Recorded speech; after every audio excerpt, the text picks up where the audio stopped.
Hello, welcome to Love Food, Hate Money, show where we talk about how much we love food and we prove it by spending all of our money on it. I am going to be your host, Jonah. This is co-host Courtney. Hey. And today we're drinking something. What is it, Courtney? It's wine. Nice. Oh, God. This is not a good start with my throat. Are you getting sick? You better not be getting sick. I don't think so. Let me keep your sick breath over on that side of the room. Okay, I'll breathe to myself. What are we drinking? Red wine. You got it right on the nose. Ooh, you should guess. Oh my goodness. What? It's so alcoholic. It tastes pretty good after that piece of chocolate I just ate. That's good. Red wine and chocolate can go together. I don't know. There's not a lot going on there. It's fine. This is Arizona Cabernet. Oh, it's hot. Spicy. Explain hot. What do you mean it's hot? It has a high alcohol content. I would have to get the bottle to find out, but I'm guessing it's like 15 to 16% ABV, which is pretty much as high as you can get on wine before you're not. I don't even think it's considered wine anymore. I think there's a limit on the amount What does of it become alcohol. when it's not wine anymore? Bad. Oh. No, I mean, it can be wine. It's just not normal still wine. But yeah, it's warm. This is Cove Mesa Cabernet Sauvignon 2020 from Carlson Creek Vineyard, I think. Where's that located? Carlson Creek Vineyard is in the Sonoita, Verde Valley AVA. I think. Verde Valley. Because there are 3 AVAs in Arizona, and I'm pretty sure this one is, the vineyard is Northwest. Cove Mesa's winemaking facility is in Wilcox, though, I want to say. Oh, interesting. Yeah, it's not their vineyards. It's not a state fruit. Mm. They bought the fruit, and they made the wine. Nice. Well, it's fitting for today's topic, but before that, do you have any updates? Any news? Anything you want to tell the folks? I bought some Cool Ranch Dippies. Some Doritos Cool Ranch Dippies. Please stay tuned because I'm pretty excited to try that. That'll probably be something that we post just on the internet as a quick blurb, though, instead of probably not episode worthy, but I had to go get a loaf of bread for dinner tonight and took Jonah to the store with me, and he got all the snacky things. I got all sorts of good snacky things. I'm trying to think if there's any food news or anything recently that's been good. We did see Lipton hard iced tea. Well, that was new, yeah. At the store. I don't know how I feel about that still because I don't know. Lipton tea is already not. It's already not great. It's like, I guess it's fine. When do you think we're gonna get? Sorry, all the Lipton folks. Minute Maid hard lemonade. That's a good question. I still think we need to go to Walmart so I can try to find the hard Sunny D. The hard D. Oh, the hard D. Let me tell you. I don't think we really have any updates this week. I think we're still getting adjusted to life in our new place. Yeah, life, new place. We're settling in. Back to rifting on Sundays. Rifting on Sundays is good. Everyone's invited. Yeah, if you guys are in Arizona. I mean, I was thinking like the Metro Phoenix area because like if you're in like Sedona or Flagstaff or Yuma. If you're in Tucson, come on by on a Sunday.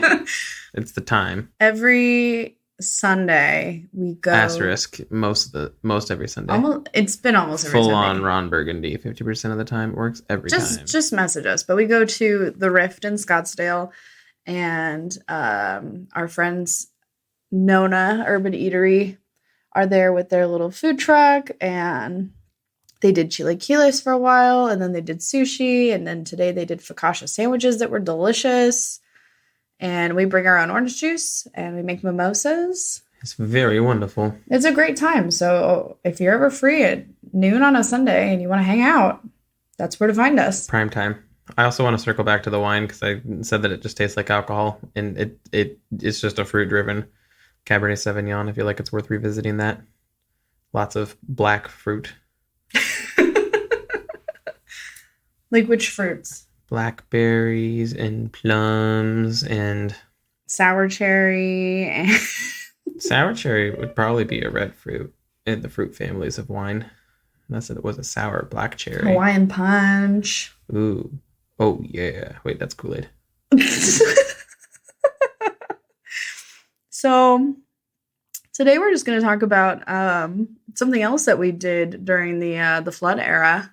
The flood times. It was the wettest times. In the midst of living with family, you had got tickets to go to the Arizona Wine Growers Festival. Yep. At Steele Indian School Park.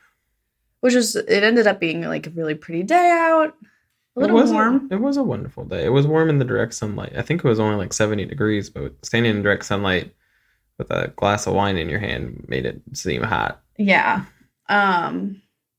They gave out awards for the year for all different categories. Yeah, Arizona Republic does a wine competition every year.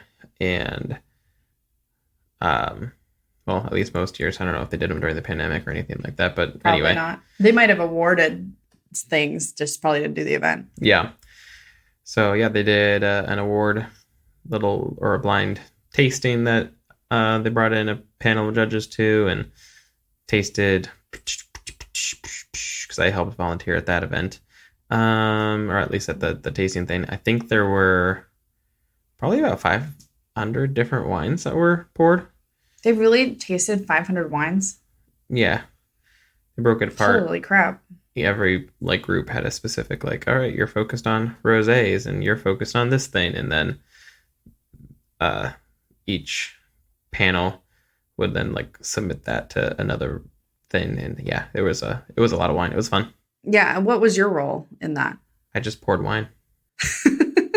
Did they let you open the wine or do you just get to pour the wine? I had to open the wine. Fortunately, Arizona winemakers use a lot of Stelvins, which is the little plasticky corks. It's the official name for the screw caps. What? A Stelvin? Stelvin. Stelvin? Stelvin. Stelvin. Like how you got to the end and you're like, wait. Huh.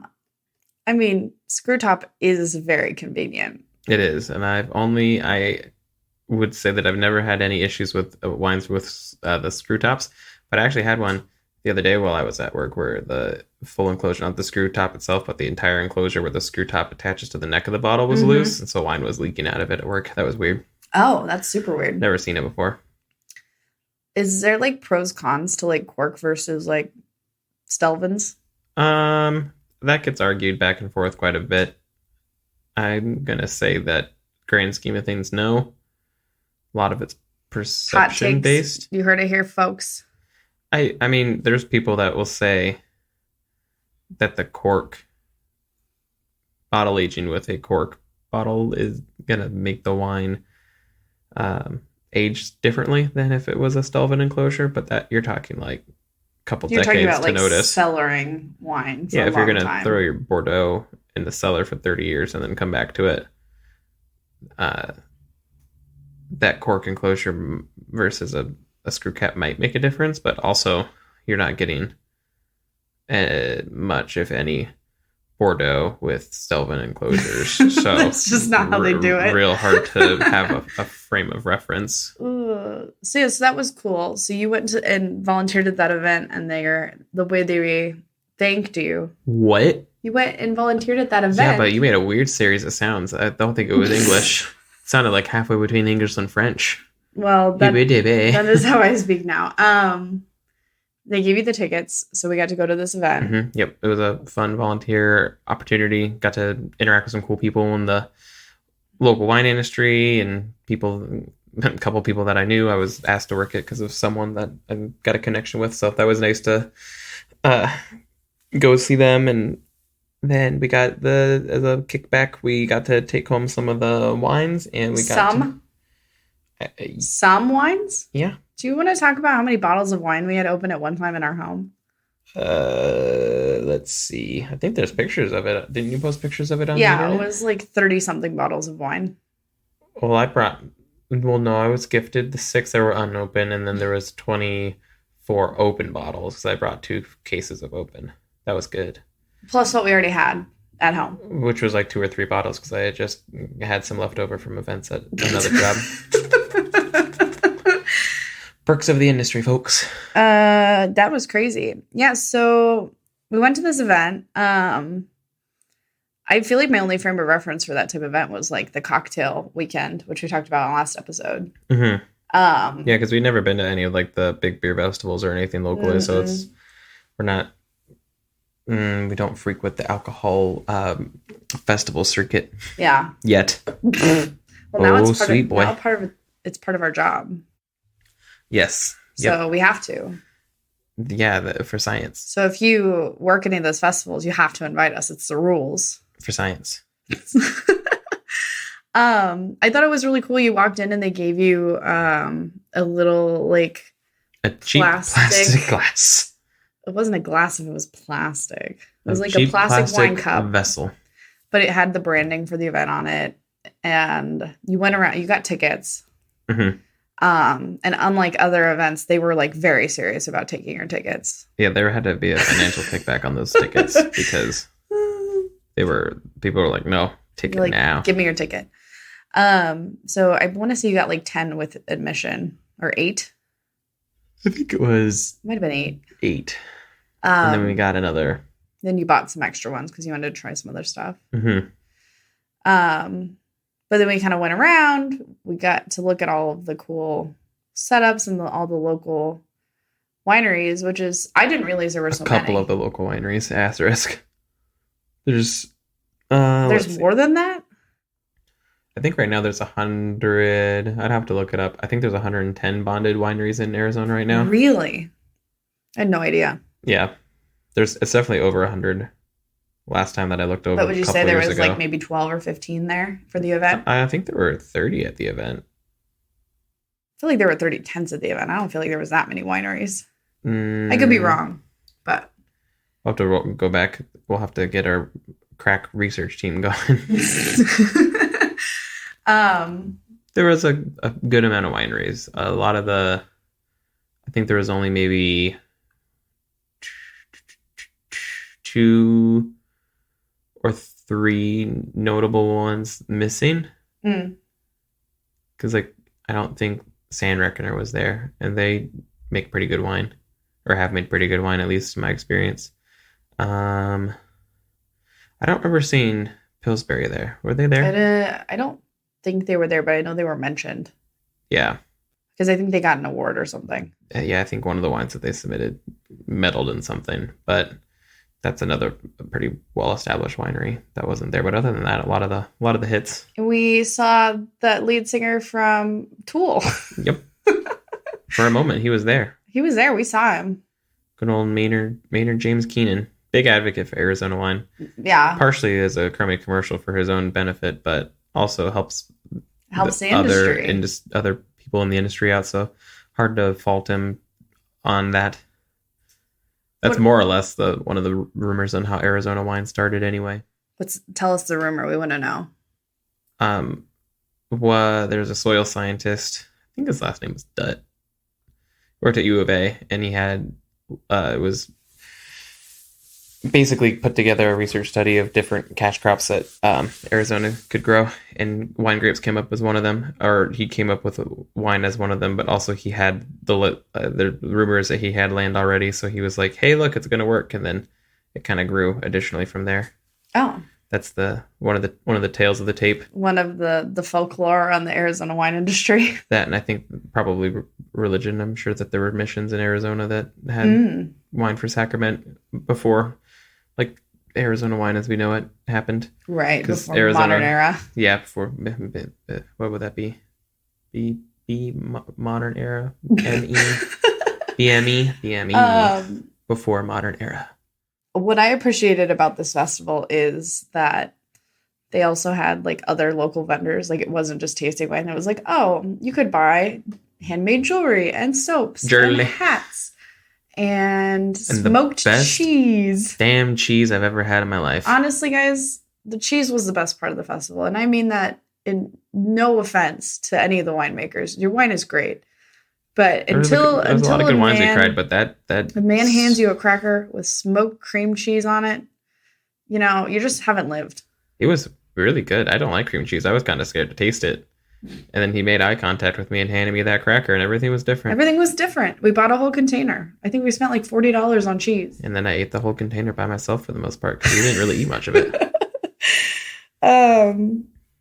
And then they had a lot of food trucks, which was really fun. It was nice. I was warned that there had been times where that festival had taken place and they didn't really have that much food, so it was just a bunch of people warm and drunk. So it was nice to have the food there as a reprieve. My brain wanted to say hot drunk toddlers, but I don't think that means what I think it means. I think that is one way to get the police involved with this podcast. Everybody is a Bad sexy baby, watching. and I'm just a monster on a hill, so. I have no idea what you're referencing. And I'm just going to let it lie. That's fine. I don't want to know either, I don't think. It's not for you. And for whoever it's for. I hope that you enjoy your free healthcare. So stupid. My favorite thing that we had, other than the smoked cheese, as far as food goes. Out of the food, thought you were going to say the other favorite thing you had was beer. And I was like, here's this episode on Arizona wine. This festival was incredible. There was cheese, there was soap, there was beer. Also wine, but we won't talk about that. Not important. I want to say it's pronounced like Laskiri, but it's a Nigerian food truck, and they had these like loaded fries. They were great. So spicy and delicious. Oh my God. That was great. It was also something that was kind of funny because wine festivals, it was just a bad food for a wine festival. It was delicious, and it's one of there were I don't care that it was bad for a wine festival. No, it was great. It was just, you had to be strategic. And at that point, it's kind of like a make your own bed and lie in it thing, because food like that, like if this wine and you had the this would current just burn. wine that we are drinking, where I was like, Yeah. ooh, it kind of, the alcohol makes it feel a little unbalanced. Like I feel it as it goes down. Mm-hmm. All the way. Oh no, I'm warm. Pit of my tummy. Oh yeah. But if you had spicy food in that, it would literally just feel like a heartburn. But it was tasty, and we had it with, I think we had beer at that point. Yeah, we did get some beers because we're intentional. That's what they say about us. And they also, it was so funny because they were doing like, what was it, maybe an ounce and a half pour of wine with your ticket? Would you say? Yeah, they're probably ounce and a half, maybe. Yeah, ounce and a half. But the beer stalls were pouring full pours of beer. Full beers. So you'll love to see it. Maybe we should go to a beer festival. The beer festivals, I mean, I don't think I could handle strong beer though. I think I would. I don't think drunk. anybody can handle strong beer. Having seen people the aftermath of that festival. But what did you think overall? I mean, you are the one that actually knows anything about wine. I had fun because I just got to like run around and taste things and be like, well, oh, that's good. I think it's important that you. My opinion doesn't matter any more than anyone else's. It's one of those things where it's like, yep, this is what Arizona wine is. That was my cue to you to talk about the wine because I didn't do that. Yeah, but you're really good at talking about the beer. And the cheese. No, there were, a lot of good wines. And those cheese quesadilla things that we ate. What were those called? I think they were called cheese quesadillas. They were just like fried quesadillas. Oh my God. Guys. They were like cheesy empanadas, kind of. No, they remind me of arepas. Okay, well. They were so good. Okay, anyways, talk about the wine. Tomato. Cabernet Sauvignon, Merlot. I've heard it both ways. Actually, no. Is that a wine joke? Better joke would have been Malbec or Cote. Anyway. Yeah, why didn't you make the better joke? Because I'm not the better comedian. There were a couple standout wines. There was the Callaghan Vineyards. Was it a Petit Manseng? Or was it... Yeah, I think it was Petit Manseng. 100% from Callaghan. That was really good. I think my favorite wine there, which was surprising, and this might just be me growing as a person, but the Cabernet Franc from Strive.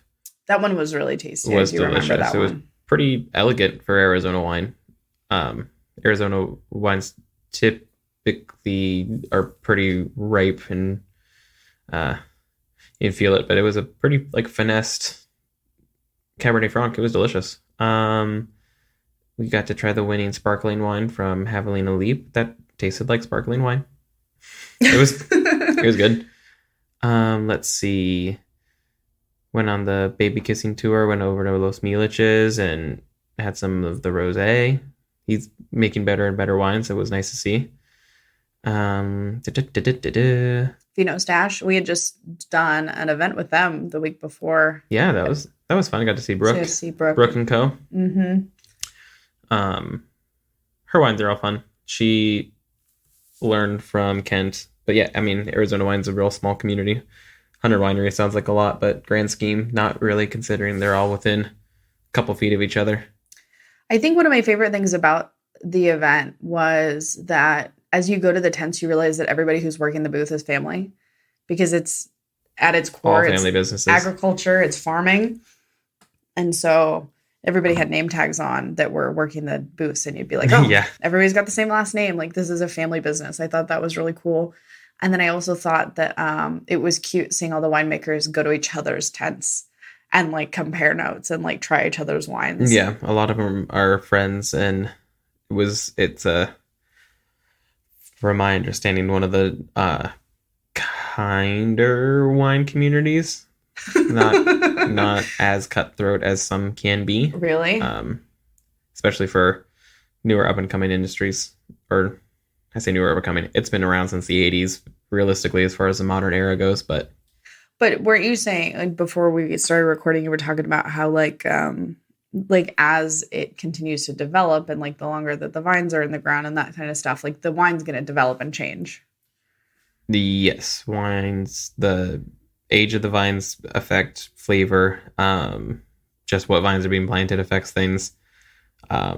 There's hundreds of factors that do that, but in an idealized world, you've got the more experience that everyone has, the better farming practices for the climate and terroir. You're going to have consistently better wine over time, is the goal.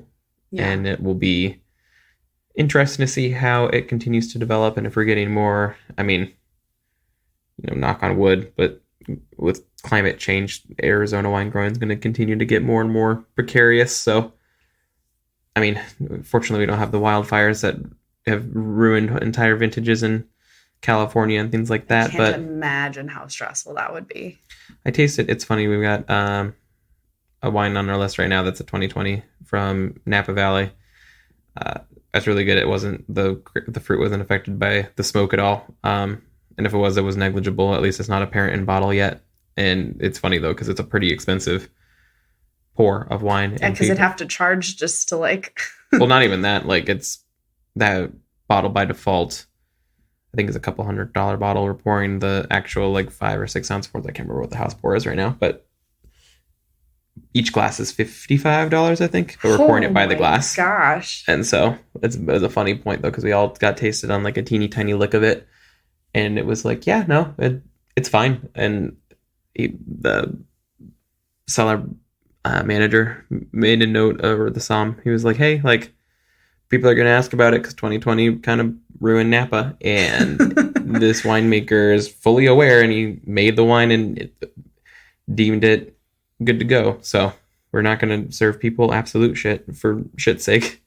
I think winemaking is interesting solely from the standpoint of it's kind of a guessing game. Like, you can follow all the steps and you put it all together and you let it sit, and then you open it and it's like, all right, how do we do? Hopefully it's good. I think that's fun in particular with wine regions like Champagne, because Champagne produces a lot of non-vintage, and it pretty dramatically, you get a lot of people blending the wines themselves, and you kind of have to try and curate a consistent flavor profile for those non-vintages and all the champagnes that we know. So it's interesting over time to see how that develops. But yeah, Arizona wine is continuing to grow. Lots of good people. I highly recommend going on wine tours. I like the Sonoita region the most myself. So pretty down there. It's very pretty down there. Dos Cabezas is probably one of my favorite wineries. Todd and Kelly Bostock have been doing good work for a long time. And they have good pizza. They have some of the best pizza in the state. It's really freaking good. which is funny. Like, it's shockingly good. That was a fun trip. It was. You go get some pizza. You stay at the funny little inn with the cranky lady. Shout out, cranky lady. Well, that poor lady was probably like, these kids are all here to drink wine. And then she put me in charge. Hate my life. Do you remember that? Yeah, well, the alternative option that was in line in front of us was not. Ain't that just the way? Wasn't the right choice for that type of weekend. But any final thoughts on like the wine festival? I think everybody should come with us next year. Wine festival was really fun. It was fun to go taste everything. I still think that Strive Cabernet Franc was delicious. I had a couple of good wines from Maynard's Wineries, plural, I guess, because he's got Caduceus Cellars and Merkin Vineyards. And if you don't know what a Merkin is, look it up. Have fun. Google image search. Wink. Such a weird little man to... I say little because he's truly, like, I think he's 5'2". So yeah, just not shout out Maynard. All the tool heads out there. Oh, who was I talking to? There was a guy at the restaurant, and he was bald, wore pretty like thick framed glasses, and was talking about Arizona wine. And I mentioned, or he asked a question about Tool, about the wineries, and I was like, oh yeah, like it's the lead singer of Tool, and he's like, yeah, I know, I love Tool. And I was just like, that's perfect. That is because you are cosplaying as him. And it is. And it made me wonder if it was like, how do you say when causation, correlation or causation? If you listen to Tool, do you just you go embrace bald? The vibe? Or is it that, which came first, the baldness or the Tool? I think... the festival was fun. It's good to go around and just taste a little bit of everything. It was a beautiful day. It's nice that they do it in the spring. And a lot of these wineries have tasting rooms, too, like locally. So you don't have to drive out to the wineries. Yeah, there's a lot of tasting rooms in Metro Phoenix area. I feel like there's a ton of them in Old Town Scottsdale. It's what the people want. It's what they that's the mineral that they crave. They yearn for the grapes. But yeah, there's a Merkin tasting room there. I think the Los Milich tasting room might open in Old Town Scottsdale at some point, allegedly. I think there's a plan for it. That's exciting. Who else is down there? There's a couple more of them, but I am not an encyclopedia, unfortunately. My final thoughts on the wine festival is that I didn't win any of the raffles. That was sad. There were some good raffles. I have a bone to pick over that. Yeah, I was really hoping for the 2 cases of the Dos Cabezas Pink. That's probably the most iconic Arizona wine. As it should be. Dos Cabezas carbonated pink cans are... It's so good. And you guys, you drink 1 can and it's half a bottle of wine. And you feel it, and Mr. then you Krabs. Feel it, and you're like, what did I just do to myself? They're really good. But so delicious. The carbonation does sort of affect the speed at which you feel it. Wink. I don't know. I don't know if there's any actual science behind drinking carbonated alcohol and how it metabolizes. If it actually affects... Yeah, this is a pseudoscience podcast now. All right, everyone. So, have you ever actually seen if the Earth is round with your own eyes? Because if you haven't, I'm gonna go find out. I'm gonna go exploring for science. Thanks very much, everyone. Thank you for listening to Love Food, Hate Money. This podcast is edited by John Watkins of Feather Fiction Studios. He also does our original music. You can check us out on Instagram. We're on TikTok at Love Food, Hate Money. You can send your hate emails over to hello@lovefoodhatemoney.com. And as we slowly get back into the swing of things, we have some stuff that we like to work on and some goals. I know a couple people have heard the rumor that we're going to try to do video with the podcast. And those are still just rumors. It's a big goal of mine to have that soonish. Question mark? So, yeah, tell your friends and enemies about this podcast and send me all of your hate mail. Send us your hate mail. Because give me fuel, give me fire, give me all that I desire. You not know that reference? Yes, I do, but I just can't. Thanks, everyone. Bye. I made a mess.